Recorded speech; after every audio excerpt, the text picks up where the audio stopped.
ঈদে গ্রামের বাড়ি ঘুরতে যাওয়ার ভিডিও তো সবাই দিয়ে দিয়েছে। আমিও ভিডিও কিন্তু করছি একেবারে লাস্টের দিকে। প্রথম দিকে তো ভিডিও করতে ইচ্ছা করতেছিল না, পরে সবার ভিডিও দেখে মনে করলাম না আমিও একটা ভিডিও তৈরি করে নিই। এসে আসার দুদিন আগেই ভিডিওগুলো আমার করা, আর তা এডিট করতে করতে এতদিন হয়ে গেল। চাইলে আমি এডিট কিন্তু করে রাখতে পারতাম, ভিডিও দিতে পারতাম, কিন্তু আসলে বড় ভিডিও মেক করতে গেলে আর তা এডিট করতে গেলে এখন তো মোটেও ভালো লাগে না।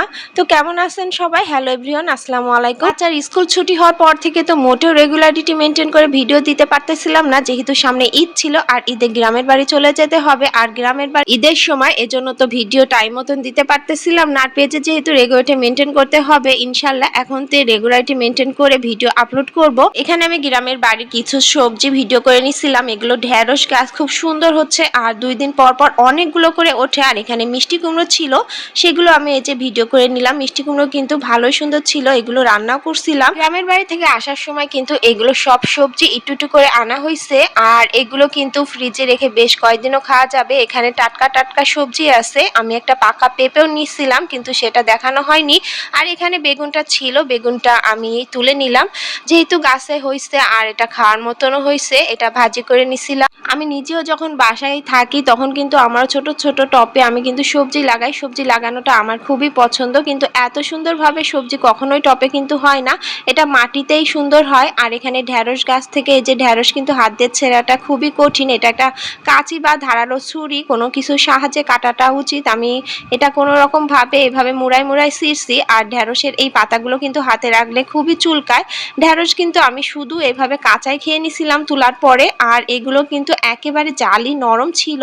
ঢেঁড়স ভাজি, চচ্চড়ি, ভর্তা এগুলো কিন্তু সবই খুবই মজা লাগে। আর ভর্তা আমার বাচ্চা খুবই পছন্দ করে, বেশিরভাগ সময় আমি ভর্তা করে থাকি, আর ভাজিও মাঝে সাঝে করে থাকি। চচ্চড়িটাও অনেক উপকার।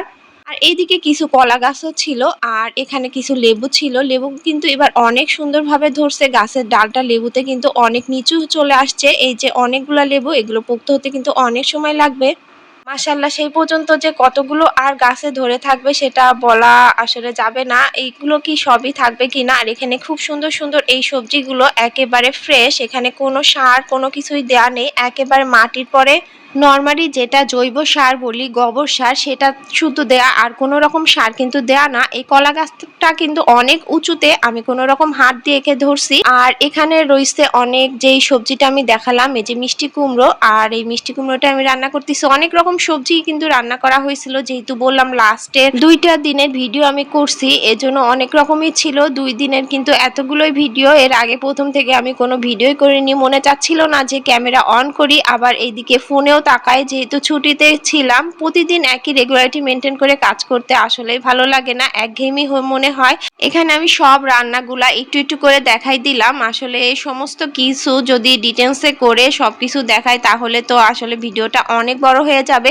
টুকটাক যে রান্নাগুলো আমি মনে করলাম যে ছোট ছোট করে সেই ক্লিপগুলো করেই আমি দিয়ে দিই, আর সেই টুকটাক রান্নাগুলো এখানে দিয়ে দিলাম। তো ভালো থাকবেন, সুস্থ থাকবেন, আল্লাহ হাফেজ।